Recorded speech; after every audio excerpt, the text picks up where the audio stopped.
কীর্তনখোলা নদী তীরে বাঁধ রোড এলাকায় 1 একর 23% জমির উপর 1986 সালে নির্মিত বরিশাল মৎস্য অবতরণ কেন্দ্র ও পাইকারি মৎস্য বাজার কেন্দ্র, যেখানে রয়েছে দুটি বরফকল, মৎস্য বিপণনের বিশালাকার দুটি শেড, ওয়াচ টাওয়ার, একটি জেট, 10,000 গ্যালন ধারণ ক্ষমতা সম্পন্ন পানি সংরক্ষণাগার, আড়তদারদের জন্য 32 রুমের দোতলা ভবন এবং গাড়ি পার্কিংয়ের জায়গা।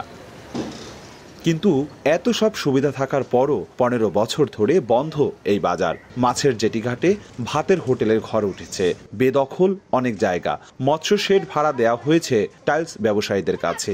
এতে সরকার বছরে কয়েক কোটি টাকা রাজস্ব হারাচ্ছে।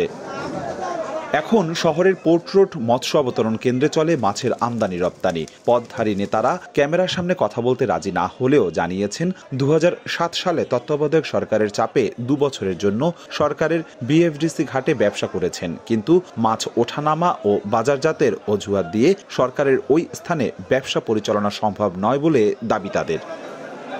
এদিকে 2016 সালে সরকারিভাবে পটুয়াখালীর মহিপুর মৎস্য অবতরণ কেন্দ্র নির্মাণ হয়, কিন্তু সেটি কোনো কাজে আসছে না। আড়তদাররা মাছ কেনাবেচা করছেন নিজ নিজ দোকানে।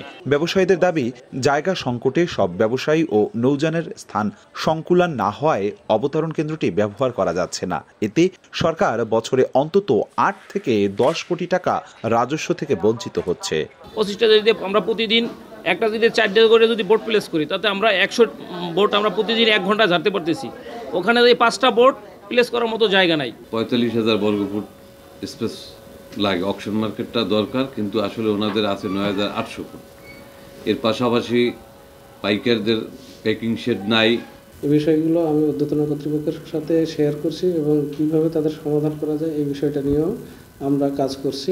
বরগুনার পাথরঘাটা মৎস্য অবতরণ কেন্দ্রে পদে পদে শিকার হতে হয় ভোগান্তির। এখান থেকে প্রতি বছর কোটি টাকা রাজস্ব আদায় করলেও সুষ্ঠু ব্যবস্থাপনায় কোনো উদ্যোগ নেই অভিযোগ ব্যবসায়ীদের। 2 দশকেরও বেশি সময় ধরে বন্ধ অবতরণ কেন্দ্রের 2টি বরফ কল, নেই কোল্ড স্টোরেজ। এতে করে গড়ে উঠছে বরফ সিন্ডিকেট। তবে অবতরণ কেন্দ্রের কর্মকর্তারা জানান, সংকট সমাধানে নেওয়া হয়েছে নানা উদ্যোগ।